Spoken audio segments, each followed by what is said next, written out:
Hello, this is Danielle Yawowiecka with the BBC News. Hurricane Ida is battering the US state of Louisiana, bringing what forecasters call catastrophic storm surge conditions, flash flooding and extreme winds to coastal areas.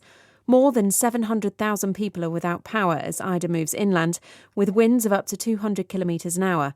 Neda Tawfiq sent this report from New Orleans. Coastal areas have been the hardest hit so far. There are reports of ferocious winds ripping roofs off homes, as well as tidal surges and flash flooding.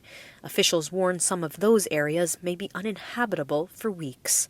In Washington, President Biden received a briefing on Ida at the Federal Emergency Management Agency, or FEMA. He said his administration would put the country's full might behind the recovery. FEMA is sending 2,000 emergency workers to assist local authorities. For now, though, residents are on their own for the duration of the storm. The United Nations nuclear watchdog says North Korea appears to have restarted a nuclear reactor capable of producing plutonium for nuclear weapons. The International Atomic Energy Agency, which monitors the site, says the reactor has been discharging cooling water since July, suggesting it's operational. From Seoul, Laura Bicker reports. From December 2018, just months after US President Donald Trump met Kim Jong-un in Singapore, there were no signs that the nuclear reactor was operating, according to the International Atomic Energy Agency. But those experts now claim that since July, there have been indications of possible reprocessing work to separate plutonium from spent reactor fuel. Now, that could be used in nuclear weapons. Kim Jong-un declared in January that he wanted to modernise his nuclear capabilities, but he's also grappling with a deepening economic crisis and food shortages. The US military says it's investigating reports of civilian casualties after a drone strike in the Afghan capital Kabul prevented an Islamic State suicide bomber from attacking the airport. A US spokesman, Bill Urban, said the military was still assessing the results of the strike. The main candidates to succeed Angela Merkel as German Chancellor have clashed on climate change and taxation in their first televised debate ahead of next month's election. Damien McGuinness reports from Berlin. German Conservatives had hoped that the debate would help their leader Armin Laschet, who's doing badly in the polls.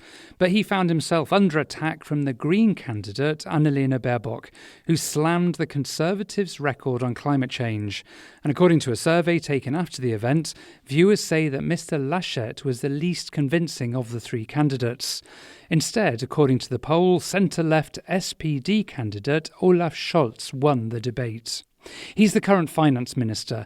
He's seen as solid, reliable, but unexciting. World news from the BBC.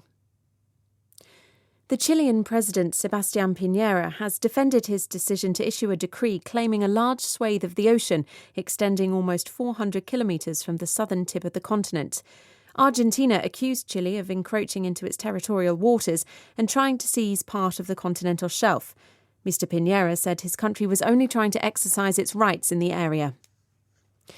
The Argentine football star Lionel Messi has made his highly anticipated debut for Paris Saint-Germain 3 weeks after signing for the club. Messi came off the bench on the 66th minute of PSG's away game against Reims. The Paris side won the match 2-0. The influential reggae producer and performer Lee Scratch Perry has died in Jamaica at the age of 85. Known for his work with musicians as varied as Bob Marley, The Clash and the Beastie Boys, he was a pioneer of remixing and dub music, reportedly producing more than 1,000 recordings over 60 years. David Katz is the author of a biography, People Funny Boy, The Genius of Lee Scratch Perry. I think what he achieved with very limited equipment and limited formal training was really incredible. And he's made this indelible impact around the world. I think he'll always be remembered as someone that really changed the way popular music was recorded and disseminated, and also a mentor to Bob Marley, just someone who followed the beat of his own drum. The American actor Ed Asner, who starred in the Mary Tyler Moore Show, has died. He was 91. Asner became well known across the US for playing Lou Grant, a grouchy journalist who was given his own spin-off TV drama in the 1970s and 80s. But he was introduced to younger audiences through his voice work as Carl Fredricksen, the elderly widower from Pixar's animated 2009 film Up. BBC News.